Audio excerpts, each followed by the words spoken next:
ഉപരാഷ്ട്രപതി തിരഞ്ഞെടുപ്പിൽ പ്രതീക്ഷിച്ചിരുന്ന വോട്ടിന്റെ ചോർച്ചയുണ്ടായതിന്റെ ഞെട്ടലിൽ പ്രതിപക്ഷം.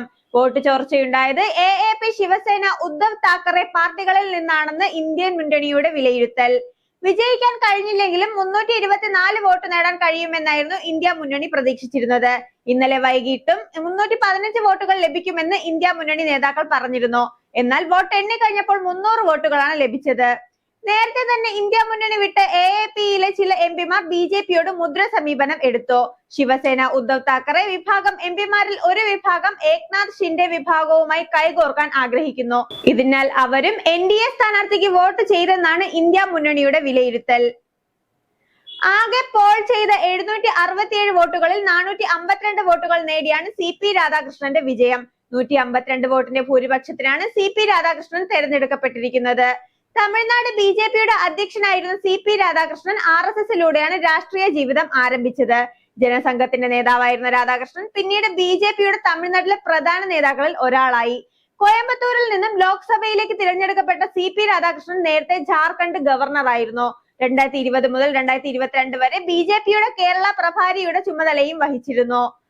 ചന്ദ്രപുരം പൊന്നുസ്വാമി രാധാകൃഷ്ണൻ എന്ന CP രാധാകൃഷ്ണൻ 1957 ഒക്ടോബർ 20 തമിഴ്നാട്ടിലെ തിരുപ്പൂരിലാണ് ജനിച്ചത്. 16-ാം വയസ്സിൽ RSSലൂടെ വന്ന രാധാകൃഷ്ണൻ 1974 ഭാരതീയ ജനസംഘത്തിന്റെ സംസ്ഥാന എക്സിക്യൂട്ടീവ് കമ്മിറ്റി അംഗമായി തിരഞ്ഞെടുക്കപ്പെട്ടു. പിന്നീട് 1996 BJPയുടെ തമിഴ്നാട് സെക്രട്ടറിയായും തിരഞ്ഞെടുക്കപ്പെട്ടിരുന്നു. 2024 BJPയുടെ സംസ്ഥാന പ്രസിഡന്റായി രാധാകൃഷ്ണൻ നിയോഗിതനായി.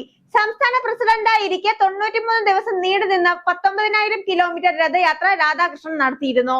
ഇന്ത്യയിലെ എല്ലാ നദികളെയും ബന്ധിപ്പിക്കുക, ഭീകരത ഇല്ലാതാക്കുക, ഏകീകൃത സിവിൽ കോഡ് നടപ്പിലാക്കുക, തൊട്ടുകൂടായ്മ ഇല്ലാതാക്കുക, മയക്കുമരുന്ന് ഭീഷണിക്കെതിരെ പോരാടുക തുടങ്ങിയ ആവശ്യങ്ങൾ ഉന്നയിച്ചാണ് യാത്ര സംഘടിപ്പിച്ചത്. പിന്നെയും 2 പദയാത്രകൾ കൂടി അദ്ദേഹം നയിച്ചിരുന്നു. 1998 കോയമ്പത്തൂരിൽ നിന്ന് ആദ്യമായി ലോക്സഭയിലേക്ക് തിരഞ്ഞെടുക്കപ്പെട്ടതോടെയാണ് രാധാകൃഷ്ണൻ പാർലമെന്ററി ജീവിതം ആരംഭിക്കുന്നത്.